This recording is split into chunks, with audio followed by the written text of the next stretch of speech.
El Engranaje, un espacio protagonizado por los trabajadores. Conducen Pavel Alarcón y Franklin Calani. Comencemos. Ese mismo ejecutivo ahora es director distrital de Potosí. Y bueno, en una reunión, en una concentración, gran parte del directorio termina renunciando. Lo lamentable es que una fracción se queda al interior de la federación, una fracción que ha sido respaldada por la confederación y que no tiene el respaldo de las bases. Entonces, prácticamente los maestros de base estamos huérfanos de representación sindical y bueno, y hay serios indicios de que quienes hubiesen dado los nombres a la fiscalía fuesen los mismos miembros de la federación. En ese escenario es que como maestros de base estamos nuevamente convocando este día, el día de mañana sábado, vamos a tener una reunión de delegados sindicales, asociaciones de diferentes especialidades y niveles para ver qué otras medidas podamos tomar para frenar este atropello que está haciendo el gobierno en contra de la clase trabajadora, porque creemos que no es solamente en contra de los maestros, en realidad es en contra de toda la clase trabajadora. Sindicato, organización que vaya y proteste, exija sus derechos o reclame o denuncie la posición política del gobierno, va a ser amedrentada, al igual que lo está haciendo con nuestro sector. Creemos que este es el inicio del gobierno para poder allanar el camino, les reitero, no solamente para seguir con su política entreguista de nuestros recursos naturales, sino también con toda su política antiobrera, cargando la crisis económica sobre las espaldas de los trabajadores.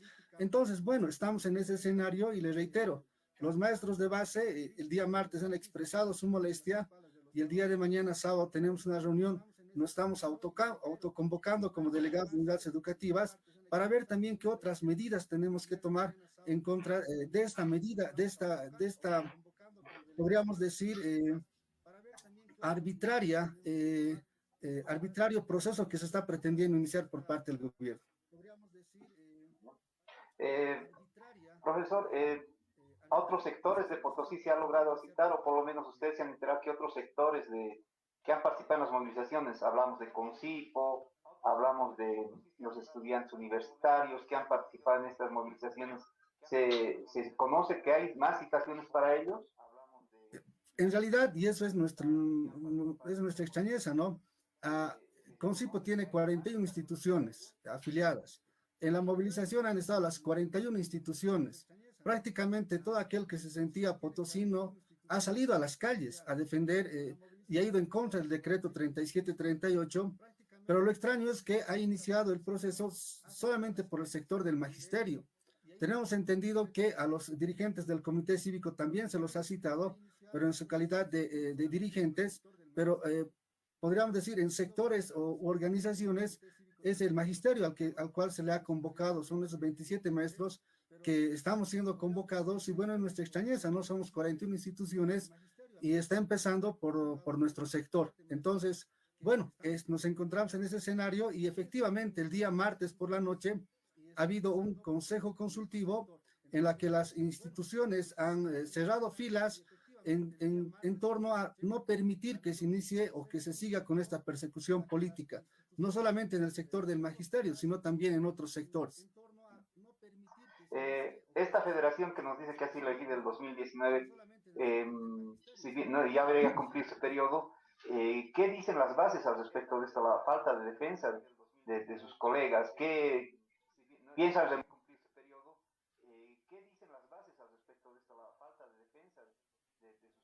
En realidad, quienes están en la federación han sido elegidos la gestión 2018. Ellos, amparados en un decreto que ha sacado el gobierno de Áñez y también por una resolución que ha sacado la Central Obrera Boliviana y ratificada por la Confederación de Maestros Urbanos, han ampliado su gestión por un año más, ¿no? Esta federación tenía que culminar ya la gestión pasada, el 2020, culminaban su gestión, reitero, amparados en una resolución que saca la Central Obrera Boliviana y en un decreto que saca el gobierno de Áñez, amplían y han ampliado su gestión a septiembre de este año. Las bases en realidad están molestas y están a punto de rebasar a la dirigencia que está ahorita en la federación, una dirigencia totalmente debilitada.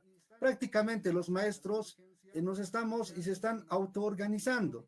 Si tienen algún conflicto, por decir, en algún distrito, los maestros lo están resolviendo por cuenta propia, sin representación sindical. Porque, miren, en realidad este sería un segundo amedrentamiento que estamos sufriendo los maestros. La gestión 2019, los maestros hemos sido descontados por la movilización. Maestros que han sido descontados por la movilización de 800, 900 bolivianos. Pero no solo eso, sino ha habido distritos que al retornar después del conflicto se han visto con las escuelas cerradas por las juntas escolares controladas por el MAS. Han habido distritos que han tenido que resolver los problemas por ellos mismos porque la dirección sindical no ha tenido la capacidad de colocarse al frente.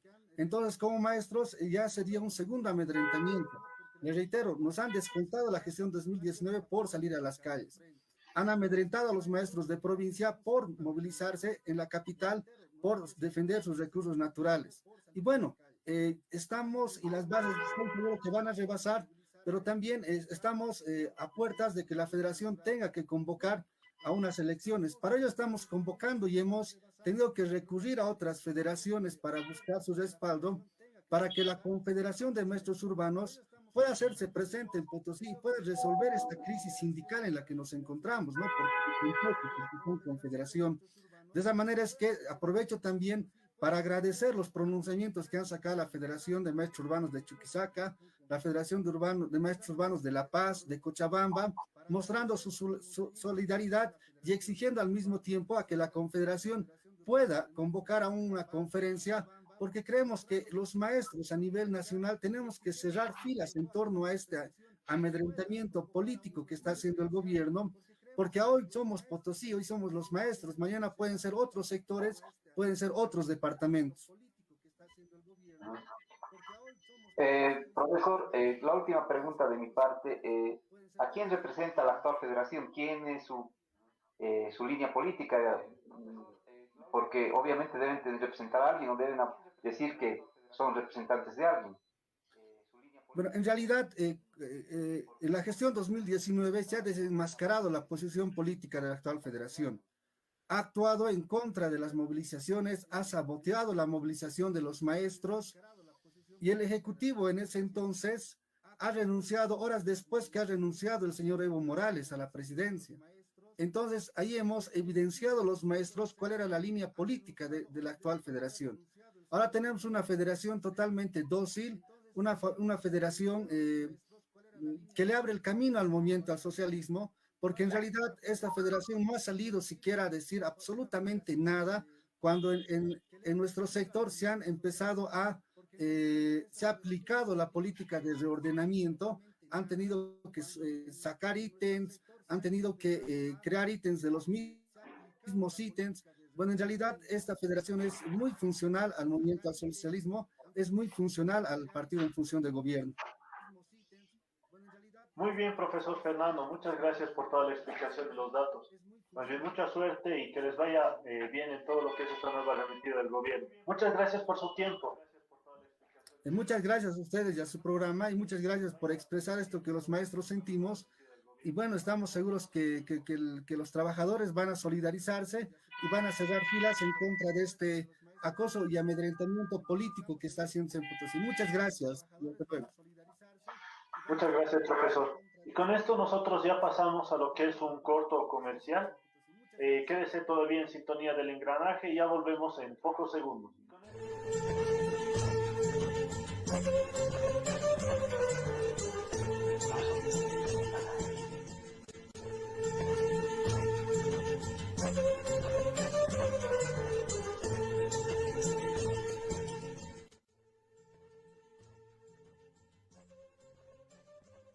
Lo que es nuestro programa El Engranaje. Y aquí tenemos dos invitados especiales para hablar sobre lo que es el tema educativo y el retorno a clases. Aquí a mi derecha está el profesor Leandro Mamani, que es ejecutivo de la Federación Departamental de Maestros Urbanos de La Paz. Y aquí en mis tierras está el señor Daniel Caballero, que es representante del macrodistrito centro de los padres de familia. ¿Cómo están, Daniel, Leandro? Buenas noches. Buenas noches, Pavel. Buenas noches, Daniel. Buenas noches, Franklin. Un gusto, Leandro. Un gusto tenerlos aquí en el programa. Muchas gracias. Muy buenas noches, profesor Pavel. Gracias y bueno, pues presto para responder a sus interrogantes. Empecemos por lo último, profesor. ¿Qué le parece esta actitud de del gobierno hacia los trabajadores de la educación en Potosí? Durante el gobierno de Evo Morales, el 2019, ha habido una rebelión popular y ahora el gobierno de Arce pretende perseguir a todos aquellos, a todo aquel ciudadano del pueblo boliviano que se ha levantado en contra de ese mal gobierno que solamente estaba entregando los recursos naturales a las grandes transnacionales, que solamente había practicado una política entreguista hacia los grandes empresarios. En ese sentido, nosotros como Federación de Maestros hemos sacado un pronunciamiento donde condenamos esta actitud del gobierno que persigue políticamente a la gente que se ha levantado y a los maestros en especial, en este caso a los maestros de Potosí, con quienes nos solidarizamos pues y les damos todo nuestro apoyo moral y si es necesario vamos a estar también junto a ellos peleando a través de la Confederación de Maestros para que se convoque a una conferencia nacional y sea esta instancia orgánica que saque una voz oficial del Magisterio Nacional y de esta manera se pueda pues emitir un criterio y frenar esta persecución política que hace el gobierno. Ahora sí, ya entrando al tema que nos compete esta noche, que es el tema del retorno a clases. Seguramente muchas personas que nos están viendo en este momento están atentos ante la situación que estamos viviendo, si se tiene que retornar, no tiene que retornar. Pero primero queremos hablar de una cosa muy importante. Aquí estamos justamente con el padre de familia y con el profesor para ver ambas caras de lo que es este problema. Primero preguntémosle al señor Daniel Caballero, ¿cómo ha visto la educación de sus hijos en este periodo de lo que ha sido la educación virtual? ¿Ha sido óptima? ¿Ha sido negativa? ¿Cómo lo ha visto desde su propia experiencia? Muy bien, muchas gracias. Bueno, lastimosamente tenemos que indicar de que se ha tropezado más que todo con el problema del Internet, de la conexión, de la falta de equipamiento tecnológico para nuestros hijos. En ese sentido, nosotros los padres de familia habíamos hablado antes, en el mes de noviembre, diciembre, con el ministro, para indicarle de que el gobierno debe hacer los esfuerzos máximos para poder conseguir estas herramientas tecnológicas y más que todo dotar de Internet, porque bien sabíamos y le habíamos advertido de que no se iba a volver a clases como él tenía pensado en los meses de enero y febrero. Más al contrario, también habíamos indicado de que se tome un tiempo más para poder mejorar el sistema de conexión. Pero lastimosamente la tosudez del ministro, el querer iniciar y el querer cumplir los 200 días de clases, le ha llevado a que este método que se está utilizando para educación a distancia, que es el método de educación virtual, sigue teniendo los mismos productos del año pasado. Ya, y aquí a ver, con el profesor Leandro, viendo cómo ha sido, a ver, desde el punto de vista también de los profesores, ¿cómo ha sido el tema de la educación? ¿Ha podido contactar con todos sus alumnos? ¿Hubo algunos problemas en este tema de la educación a distancia? Tenemos que partir del criterio de que la crisis educativa no viene de ahora. La crisis educativa ya se viene arrastrando producto de la crisis estructural del capitalismo. Y eso ha hecho que el gobierno no invierta un solo centavo para educación y mucho menos para salud. En ese sentido, nos han arrastrado a un sexto encuentro pedagógico en el mes de diciembre, donde habíamos demandado que haya todas las condiciones para que se dé las tres modalidades de educación, sea esta presencial, semipresencial o a distancia. Pero el gobierno de Arce, junto con el señor Kelka, han repetido la historia del gobierno derechista también del señor Víctor Hugo Cárdenas, que tampoco ha dado las condiciones y se ha clausurado la gestión escolar. Por eso estamos viviendo en este momento una crisis educativa donde hay un 30-40% de estudiantes que durante el primer trimestre definitivamente no han logrado conectarse porque no tienen esas condiciones materiales, no tienen internet, no tienen computadora, no tienen celular inteligente, y eso hace pues que los estudiantes, haya estudiantes de primera que sí tienen acceso a la educación y estudiantes de segunda que son los más empobrecidos y la mayoría que no tienen lamentablemente la posibilidad de educarse. Y a eso se ha sumado el hecho de que los padres de familia hayan asumido todo el costo de la educación, puesto que ellos han erogado en conectar a Wi-Fi, que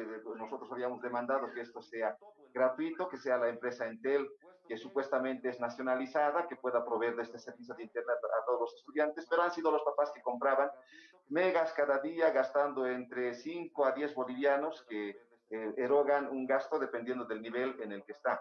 Y segundo, las cartillas que tenían que entregarse en el primer trimestre no han llegado a manos de los estudiantes en el debido momento. Por esa razón es que los papás han tenido que fotocopiar y los maestros han hecho todo el esfuerzo posible para que sus estudiantes puedan lograr ingresar a estas clases a distancia, semipresenciales y donde se ha dado presenciales de igual forma.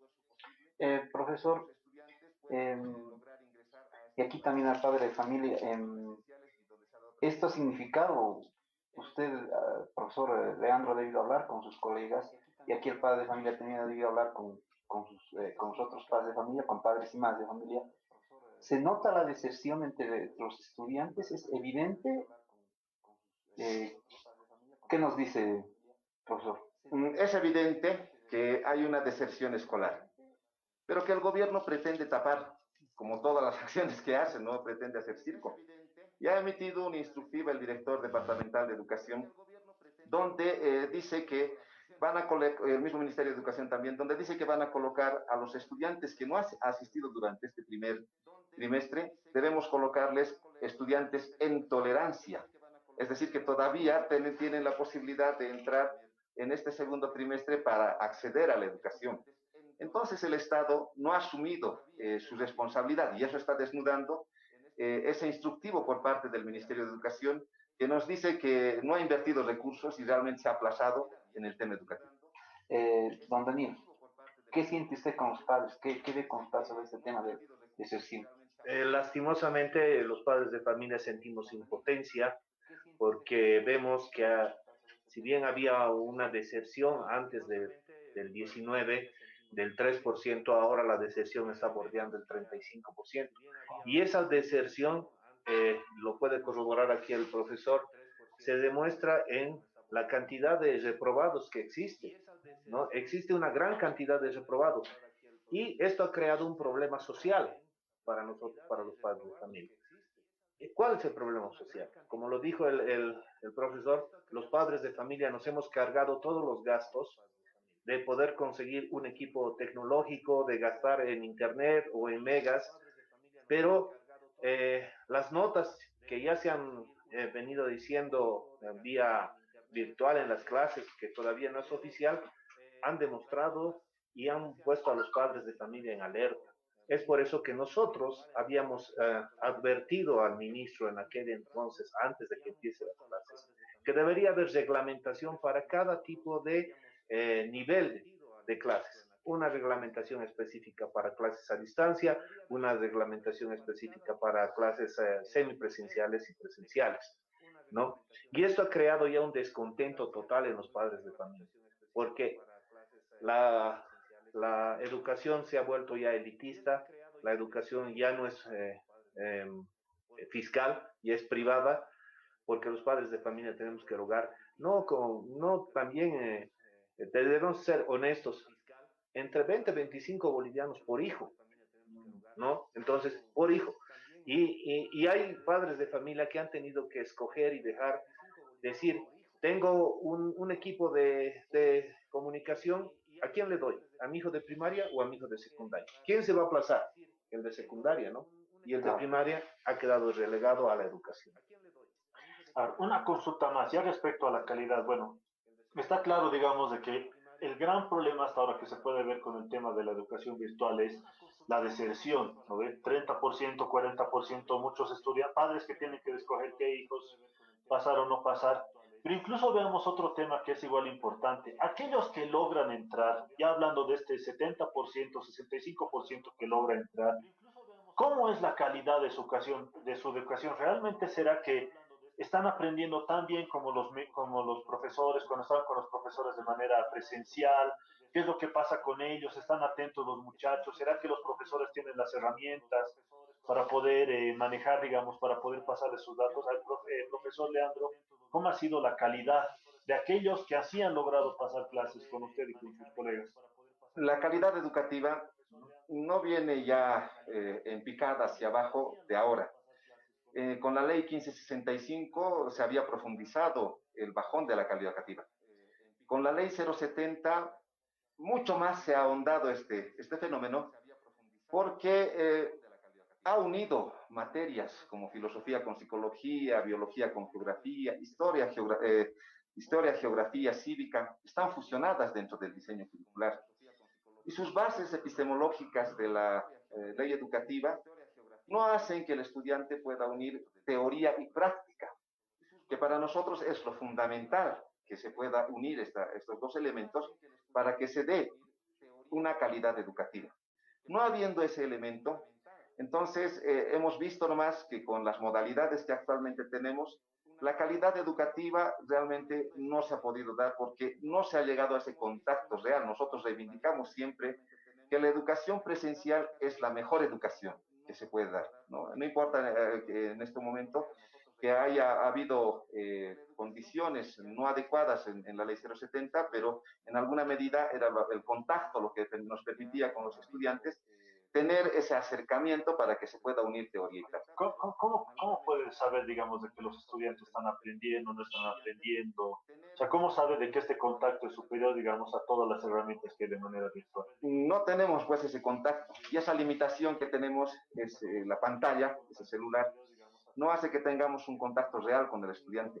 Y eso hace que la calidad educativa baje drásticamente. Por esas razones que nosotros habíamos pedido que todos tengan posibilidades de acceder a la educación y no solo unos cuantos como ahora actualmente estamos viviendo.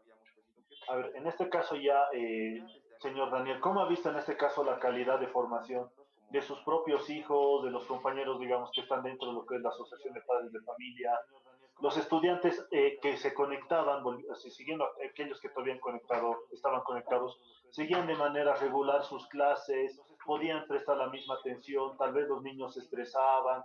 ¿Qué es lo que pasaba con los muchachos en sus clases? Bien, en principio tenemos que indicar lo siguiente. La calidad de la educación viene o depende de la calidad de la clase que la imparte el maestro. Vemos clases evidentemente muy buenas, como también hay maestros que simplemente se dedican a mandar un mensaje por WhatsApp, ¿no? Entonces, lo decía el profesor, hay que ver la calidad de la clase que imparte el maestro. Vemos clases que realmente tienen mucha vocación de los maestros, ¿no? Con cuadros explicativos, ¿no? Se han dado modos para poder utilizar el Meet, para utilizar la videoconferencia, pero hay otros maestros, como decía, que sí, simplemente se mandan un mensaje, lean de tal página a tal página y demás. Entonces, ahí vemos de que hay un cierto desfase. Si bien también nosotros entendemos de que la educación presencial es la mejor porque hay la interactividad maestro-alumno, lastimosamente por esta pandemia de la cual nunca hemos estado, la pensábamos y no estamos preparados, nos hemos tenido que dar modos para que nuestros hijos no pierdan el tiempo, no pierdan el sistema de educación. ¿No? Viendo eso, debemos agradecer a maestros con mucha vocación de que se dan modos y modos muy sutiles, didácticos, ¿no? Y hacen clases amenas, porque los padres ahora nos hemos convertido en compañeros de curso de nuestros hijos. Un dato que les quiero dar. Mucha gente, profesor Leandro, Franklin, Daniel, todo el mundo oye de la publicidad de las compañías telefónicas 4G que van. Ustedes, según un estudio que se hizo el pasado año por la misma Entel, por el Viceministerio de Telecomunicaciones, casi el 80% de las radiobases solo tienen 2G. Vale decir que es el nivel mínimo que puede transmitir Internet y telecomunicación. Solo en las ciudades como Santa Cruz, La Paz, Sucre, Tarija, tenemos 4G y solo en la mayoría en un 60%. En el alto, en el alto es 40%. O sea, para dar clases virtuales, ¿qué necesitamos? 4G. No nos da.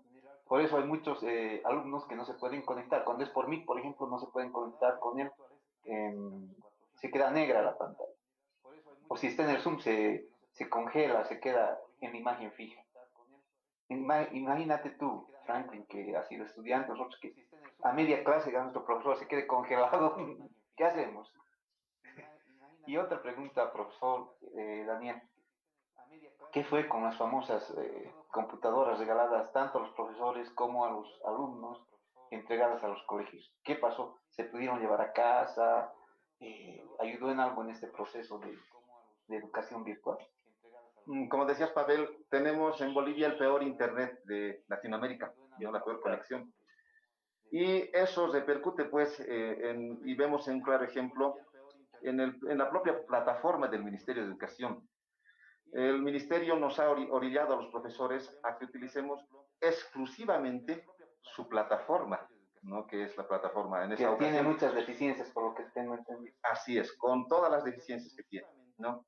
Por eso los maestros en los hechos hemos resistido esa posición y nos hemos adecuado a la economía de los estudiantes. En algunos casos hemos tenido que trabajar por WhatsApp, en otros casos por Meet, en otros casos por Zoom, por Moodle, etc. Hemos buscado todas las estrategias y todas las herramientas tecnológicas. Por eso creemos que el gobierno no puede coartar la libre expresión, tampoco puede coartar la creatividad de los estudiantes y de los maestros que utilizamos diferentes estrategias. En ese sentido, vemos nomás pues que el Internet en Bolivia no funciona definitivamente para las clases virtuales o a distancia como está pretendiendo el gobierno. Eh, eh, y las computadoras han recibido los alumnos, han prometido tablets, han entregado tablets durante los últimos años. Lastimosamente debemos indicar que la población también tiene que conocer que todo esto es un show, como se llama. Nos dijeron que iba a haber 36 nuevas CUAS, después nos llaman y nos dicen que busquemos 2 alumnos por unidad educativa que estén en extremo estado de pobreza.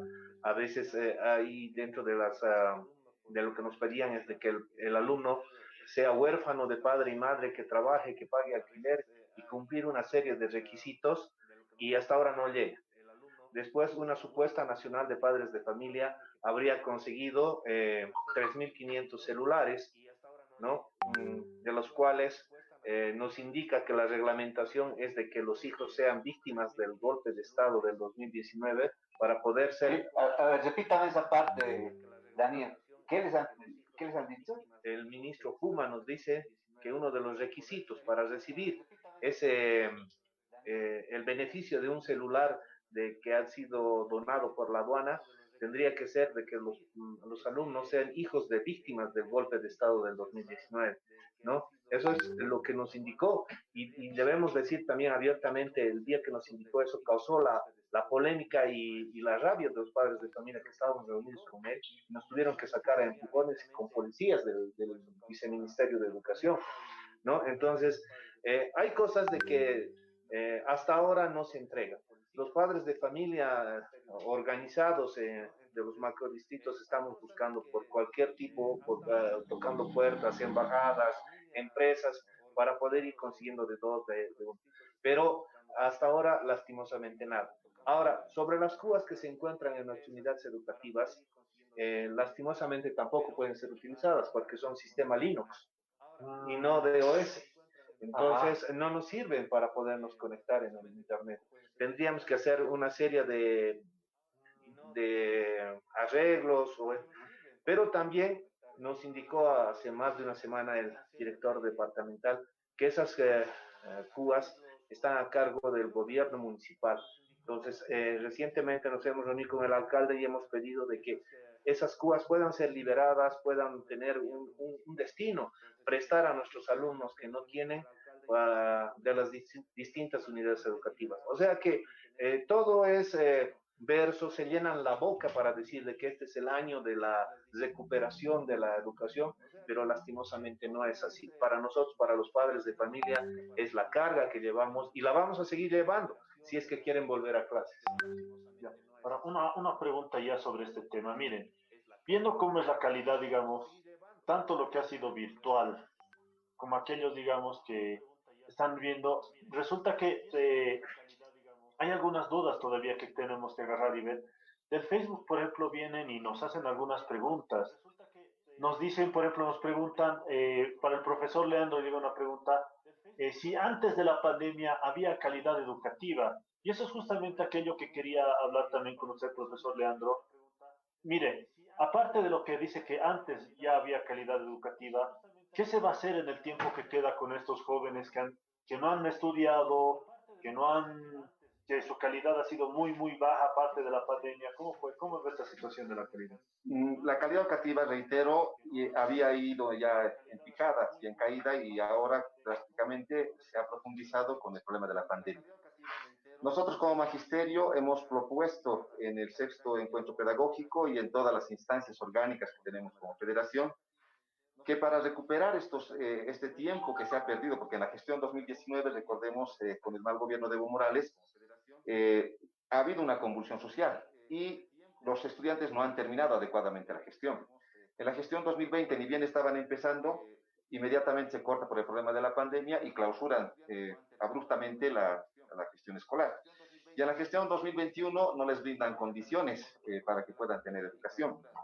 En esas condiciones, entonces, vemos que realmente los estudiantes han estado en desmedro y en desventaja en relación a otros estudiantes de otras gestiones.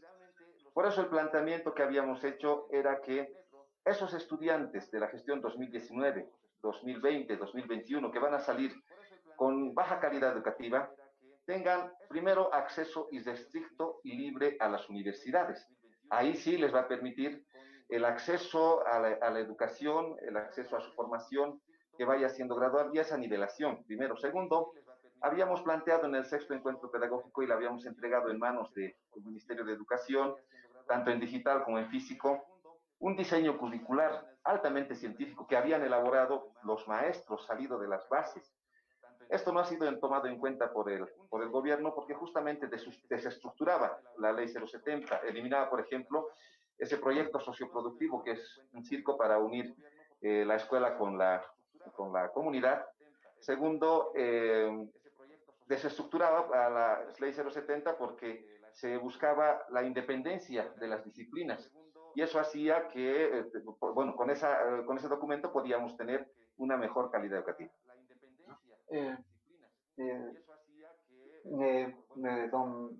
Don Daniel, ¿en qué condiciones verían ustedes de que sus hijos vuelvan a clases? Hay las condiciones sanitarias, ¿qué pedirían ustedes de seguridad para sus hijos? En los colegios hay blocos para lavarse. A ver, una pregunta que todos deben estar esperando.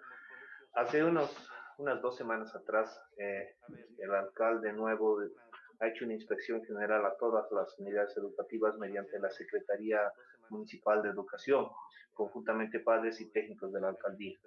Hemos visto más o menos que un 55% de nuestras unidades se encuentran en condiciones medianas, ya tanto en la parte sanitaria como en la parte de infraestructura. Pero no es tanto el problema para nosotros infraestructura. Hay otros factores que impiden de que nuestros hijos vuelvan a clases. Uno, el gobierno ni la alcaldía no tienen planes de contingencia para dar la seguridad a los padres de familia de que nuestros hijos vuelvan a clases. ¿No? Dos, dentro de esta situación, vemos el desorden que existe. El estudiante tiene que volver e ir al colegio en un transporte. ¿Bajo qué condiciones higiénicas, bajo qué condiciones sanitarias vamos a mandar a nuestros hijos a a clases, ¿no? Después, tenemos que tener la seguridad y la certeza de que nuestros hijos no se van a contagiar. ¿Por qué? No tenemos una cultura definida en lo que es esta pandemia. Como padres de familia, dentro de la casa los cuidamos. Pero ellos, los muchachos y los niños son afectivos. ¿Qué van a llegar? Van a sacar el barbijo, abrazo, aquí y allá. Los niñitos de inicial y primaria.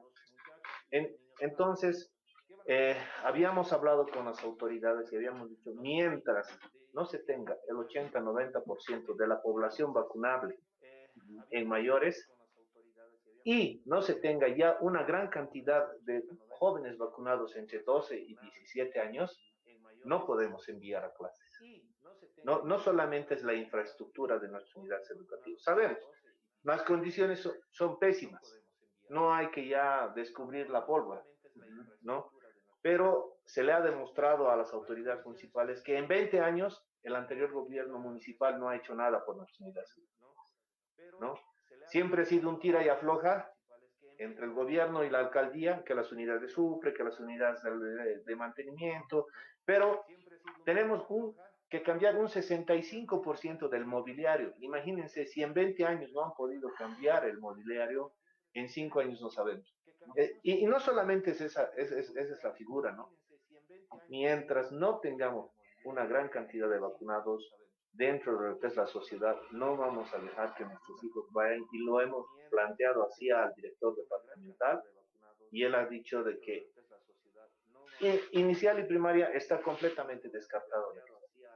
Posiblemente, si es que tenemos una cantidad de vacunados y si hay la vacuna entre 12 y 17 años, podríamos volver, pensamos los padres, en forma escalonada, ¿no? Sexto de secundaria, quinto de secundaria, pero hasta eso ya se va a acabar el año.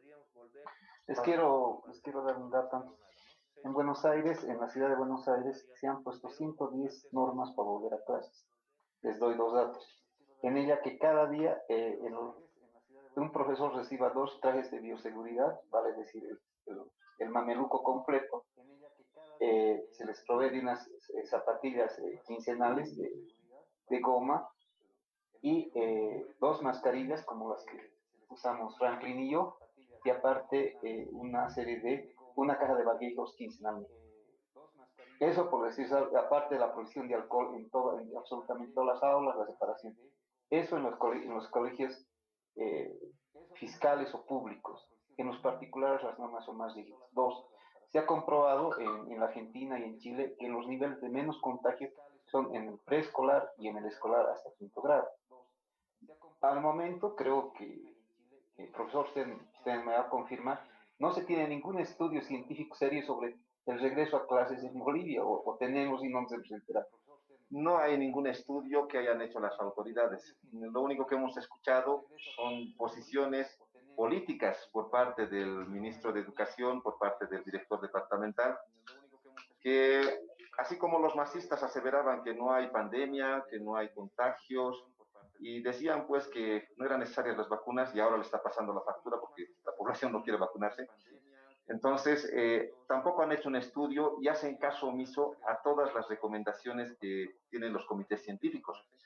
Por ejemplo, para el retorno a estas labores educativas después del descanso pedagógico, el propio director departamental había anunciado que el 19 se vuelve a clases, y el mismo ministro de Educación.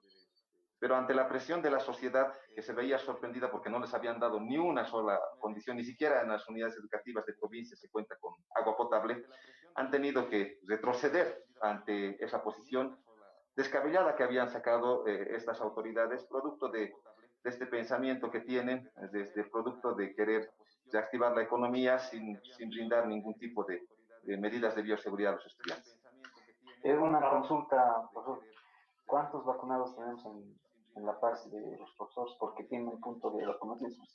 Hemos habilitado 2 puntos de vacunación, uno en el Sindicato Regional del Alto y otro en la Casa Social del Maestro.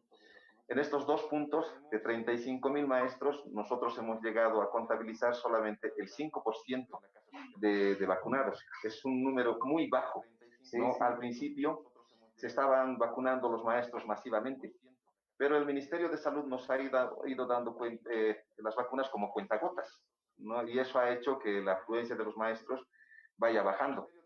También ahora el Ministerio de Educación en voces indica que, el propio ministro indica que es obligatoria la vacuna y que van a empezar a controlar, ¿no? Y ellos van en contra de su propia ley sanitaria, ley de emergencia sanitaria, que indica claramente que la vacuna es voluntaria. Sí, eso dicen. Entonces, y se sanciona a quienes obliguen a vacunarse, ¿no?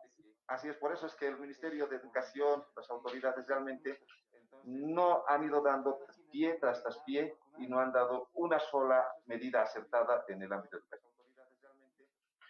Ahora, resulta que nos hacen todavía más preguntas en el Facebook que vienen, justamente son varios maestros, padres.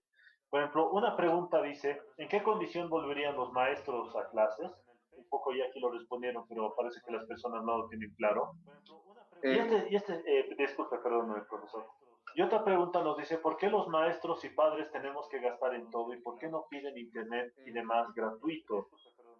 Y justamente eso quería preguntarles porque, que yo sepa, el magisterio ya planteó la consigna del internet gratuito, de que se entreguen máquinas a los profesores y a los estudiantes, pero también, digamos, quería saber, digamos, la posición en este caso de las asociaciones de padres de familia respecto a este tema. Miren, ya hemos pasado un año y medio prácticamente en esta situación. No es algo nuevo. Esto que se está planteando ahora no es que recién ha aparecido la pandemia anteayer o hace una semana. ¿Qué es lo que ha pasado respecto a estas dos cosas? A ver, primero, profe Leandro, luego, profe Daniel. A ver, el Ministerio de Educación realmente no atina a dar una sola respuesta, ¿no? Nosotros como maestros nos ratificamos en nuestra exigencia al Ministerio de Educación de que deba brindar todas las condiciones de bioseguridad para el retorno a las labores educativas. Porque en las condiciones en las cuales nos está lanzando, realmente es lanzar a los padres, a los estudiantes, a la muerte, ¿no? Porque no tienen ningún tipo de condición de bioseguridad. En el Alto, por ejemplo, estos días, en la Unión Educativa en una Unión Educativa del Alto, del distrito El Alto 1, se ha ido presionando a los profesores para que retornen a estas unidades educativas de manera presencial. Lo hemos hecho conocer a través de un memorial al Ministerio de Educación. También en otras unidades educativas del distrito El Alto 3 han procedido de la misma forma. Entonces, las autoridades no pueden ser pues irresponsables para que se dé este tipo de fallecimientos y se incremente el número de contagios. En ese sentido, nosotros ratificamos nuestra posición y nuestra exigencia de que deba brindarse todas las condiciones de bioseguridad, condiciones materiales para que se dé educación en cualquiera de las modalidades, porque los maestros estamos dispuestos a trabajar así, pero todas estas sean financiadas por el Estado y no se pase esta responsabilidad a las alcaldías, que son pues instituciones totalmente pobres que no tienen para solventar a veces ni siquiera en provincias sus propios recursos humanos. Don Daniel, ¿cuándo creen que sería seguro volver a las clases presenciales? ¿Ustedes van a hacer alguna movilización o van a esperar a que se tenga la gente vacunada, se tenga vacunas? Porque ahora también estamos tocando con el drama de que no hay segundas dosis de muchas vacunas. Dicen 400.000 oficialmente de Sputnik y algo así como 150.000 de AstraZeneca. No tenemos segundas dosis. ¿Cómo volverían ustedes? Es un problema, es un gran dilema el que tenemos, pero también tenemos que entender de que algún día vamos a tener que volver. Pero en esta gestión para nosotros es imposible. Tal vez en la próxima gestión, con una buena planificación, como lo decía el profesor Leandro, una buena planificación donde trabajen los actores llamados, padres de familia, maestros, autoridades. Lo decía bien claro hace unas 2 semanas atrás el presidente del Colegio Médico, cuando dieron el anuncio de que se iba a volver a clases semipresenciales, que no se puede volver. ¿Por qué? Porque las clases presenciales serían un gran foco de infección, donde crecería nuevamente los infectados. En este caso serían maestros, estudiantes, padres de familia, ¿no? Para nosotros las condiciones todavía no están dadas porque, lo dijo aquí, hay una serie de requisitos que hay que cumplir, ¿no? Hay varias disposiciones, por ejemplo, en España son clases burbuja, ¿no? Son clases burbuja, entonces los alumnos tienen que estar aislados durante varios días para ir a sus clases. Entonces, no podemos por el momento pensar en un retorno a clases. Y bueno, pues ha despertado el malestar no solamente en la sociedad, porque al fin y al cabo los padres de familia somos todos. Somos médicos, ingenieros, maestros, abogados, zapateros, choferes, todos somos, pero todavía no estamos preparados para volver a clases. Bueno, estamos llegando al fin de este diálogo entre el profesor Leandro Mamani, que es ejecutivo de la Federación de Maestros, y don Daniel Caballero, que es el representante ejecutivo del Padre de Familia del Distrito Centro. Para finalizar, profesor, el,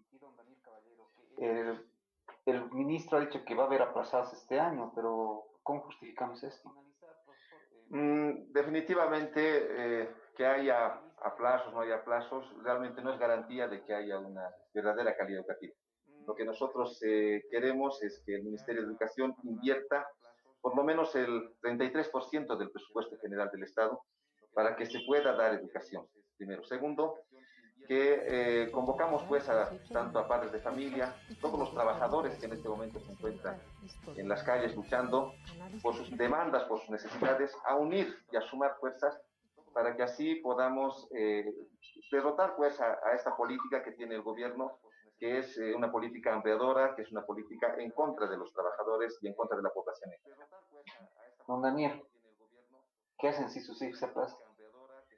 Bueno, como ya les habíamos dicho en principio, la educación ya no es fiscal, la educación ya es privativa y los padres de familia pues estamos cargando con el peso de gastar y va a crear un gran malestar en los padres de familia y se va a demostrar lastimosamente la dirigencia, vamos a ser rebasados porque los padres de familia van a mostrar su molestia, ¿no? Y bueno, esperemos de que no llegue a más y reflexionar al ministro más que todo, porque es quien se pone tosudo, se pone intransigente y como lo dijo el profesor, el gobierno no tiene que pensar que esto es un gasto, sino es una inversión, ¿no? La educación es una inversión, no es un gasto, igual que la salud, ¿no? Y que se tiene que designar lo que está elaborado por ley, dictado por norma, ¿no? Ustedes bien saben que el 8% del PIB tiene que estar invertido en educación y en salud. Gracias. Yo les sugiero una cosa más. Llámenlo al ministro y díganle que es para negociar algún cargo. Les va a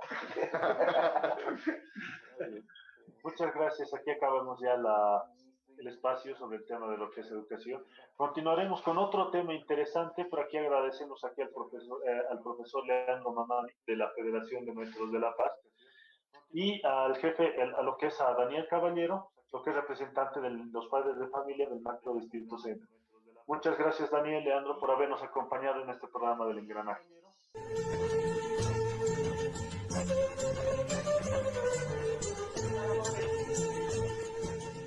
Centro Cultural 18 de Mayo.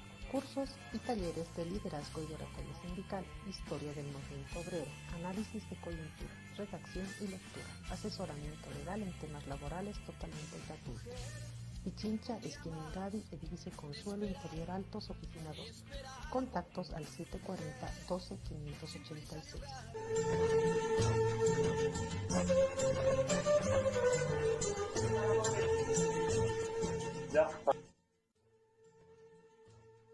El último segmento de este engranaje, bueno, entramos al último segmento, Franklin, que lo dedicamos a la historia, hablar de lo que nos interesa, historia, recordar hechos que nos marcaron y nos marcan hasta ahora.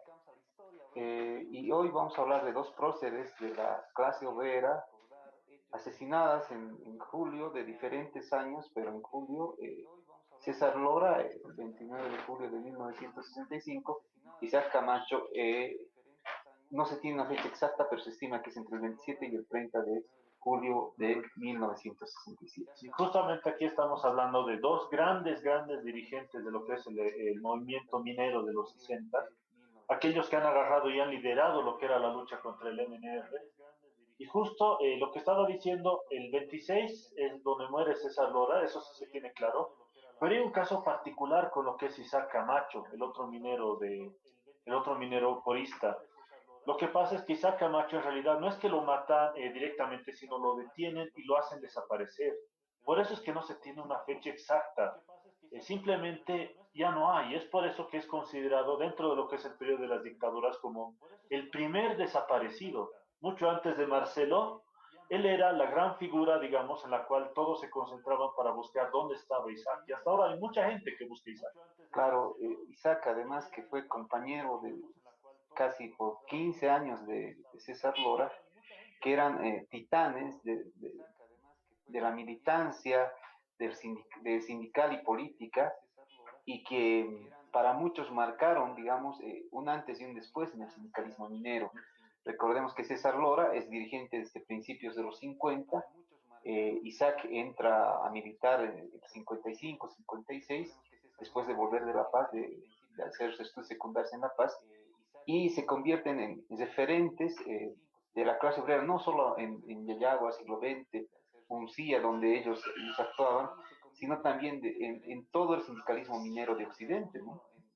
Claro, eran dirigentes. César Lora, por ejemplo, era hermano menor de Guillermo Lora, y él, por ejemplo, tanto Guillermo, César, Isaac, eran todos de línea trotskista. Claro. Y por eso julio es, digamos, una fecha especial para, en este caso, recordar a los dirigentes trotskistas, porque eran ellos los que tenían la línea más radical de lucha contra, en un inicio entre el MNR, luego, digamos, contra ya la dictadura de Barrientos.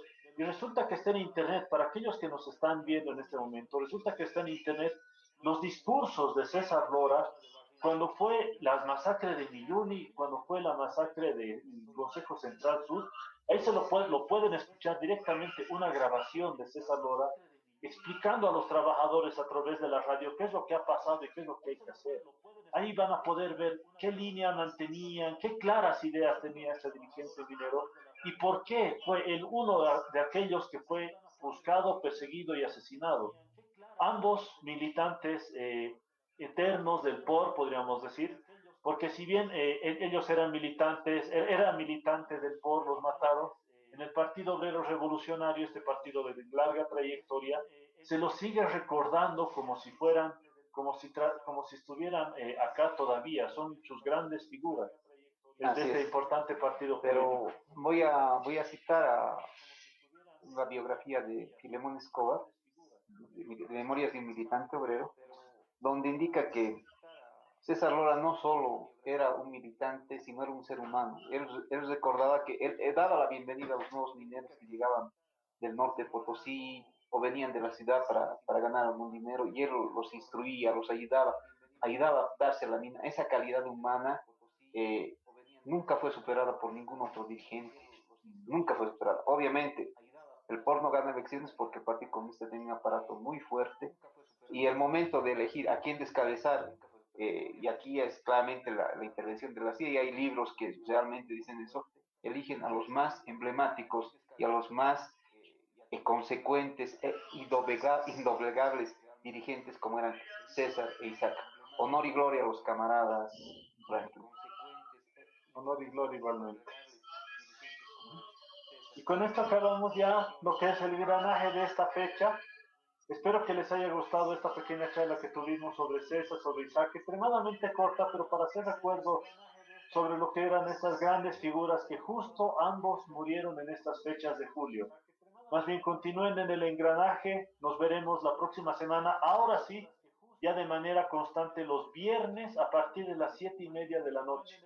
Cada viernes no solo nos esperarán aquí, digamos, figuras, trabajadores, gente de lo que es el movimiento obrero, maestros, para hablar de la situación de coyuntura, sino para hablar también a veces de estos pequeños detallitos, estas pequeñas fechas, de la historia, que importante, de la historia, no de la historia oficial, sino de la historia de los que realmente dieron su vida por Bolivia, como reiteramos, Isaac y César, que murieron en este. Ya lo saben, desde el próximo viernes estamos a las 19:30 y nos vamos 20:30. Hoy día tuvimos un atraso, mil disculpas, y no volverá a suceder, esperamos, Frank. Problemas técnicos que suelen suceder. Hasta luego entonces. Buenas noches, un gusto. Hasta la próxima semana. El Engranaje, una producción de la Red Nacional de Noticias Obreras. Hasta la próxima.